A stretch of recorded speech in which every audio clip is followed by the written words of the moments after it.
আপনি যদি আপনার ল্যাপটপ অথবা কম্পিউটারের অ্যাকাউন্ট নেম অথবা ইউজার নেম বা আপনার পিসির যে নামটা আছে এটা যদি আপনি পরিবর্তন করতে চান তাহলে এই ভিডিও আপনার জন্য। তো এটি দেখার জন্য অবশ্যই ভিডিওটি ফার্স্ট ও লাস্ট পর্যন্ত দেখতে থাকুন। আর হ্যাঁ, আপনি যদি আমাদের চ্যানেলে নতুন হয়ে থাকেন তাহলে প্লিজ চ্যানেলটি সাবস্ক্রাইব করে পাশের বেল আইকনটি অন করে দিন আমাদের পরবর্তী ভিডিওগুলি মিস না করতে চাইলে। তো চলুন শুরু করি।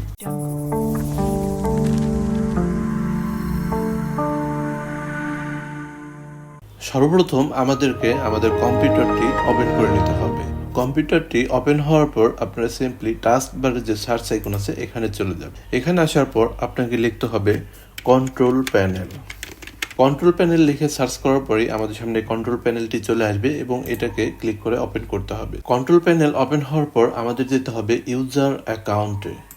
তো ইউজার অ্যাকাউন্টে আসার পর আপনাকে ক্লিক করতে হবে চেঞ্জ অ্যাকাউন্ট টাইপ এখানে। তো এখানে ক্লিক করার পর আপনি আপনার যে ইউজার আছে বা আপনার যে অ্যাকাউন্টটি আছে সেটি এখানে শো করবে। তো আপনি সিম্পলি এটার উপর একটি ক্লিক করবেন এবং ক্লিক করার পর আপনি এখানে কিছু অপশন পেয়ে যাবেন। তো প্রথমে যে অপশনটি দেখতে পাচ্ছেন চেঞ্জ দ্য অ্যাকাউন্ট নেম, তো আপনারা সিম্পলি এখানে ক্লিক করুন। তো আপনি দেখতে পাচ্ছেন এখানে একটি নতুন অ্যাকাউন্ট নেম দেওয়ার অপশন পেয়ে গেছি। তো আপনি এখানে আপনার পছন্দ মতো একটি অ্যাকাউন্ট নেম দিতে পারেন।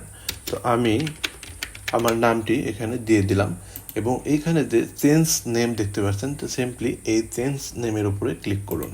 অ্যাকাউন্ট নেমটি চেঞ্জ করার পর আপনাকে আপনার কম্পিউটারটি একবার রিস্টার্ট দিতে হবে।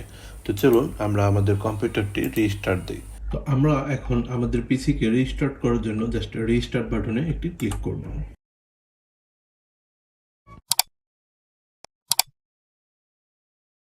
আমাদের পিসিটি কিন্তু রিস্টার্ট হয়ে ওপেন হয়ে গেছে। তো এটাকে জাস্ট আমরা একটু ওপেন করি। তো রিস্টার্ট হওয়ার পর আপনারা দেখতে পাচ্ছেন আমাদের পিসির নামটি কিন্তু পরিবর্তন হয়ে গেছে। তো এইভাবে খুব সহজে আপনি আপনার ল্যাপটপ অথবা কম্পিউটারের নাম পরিবর্তন করতে পারেন। তো ভিডিওটি যদি ভালো লেগে থাকে তাহলে অবশ্যই একটি লাইক করবেন এবং কমেন্ট করতে বলবেন না। তো ধন্যবাদ সবাইকে ভিডিওটি ফার্স্ট লাস্ট পর্যন্ত দেখার জন্য। আবারও বলে নিচ্ছি, আপনি যদি আমাদের চ্যানেলে নতুন হয়ে থাকেন তাহলে প্লিজ চ্যানেলটি সাবস্ক্রাইব করে পাশের বেল আইকনটি অন করে রাখুন আমাদের পরবর্তী ভিডিওগুলি মিস না করতে চাইলে। আর আপনি যদি আমাদের চ্যানেলে অলরেডি সাবস্ক্রাইবার হয়ে থাকেন তাহলে অসংখ্য অসংখ্য ধন্যবাদ।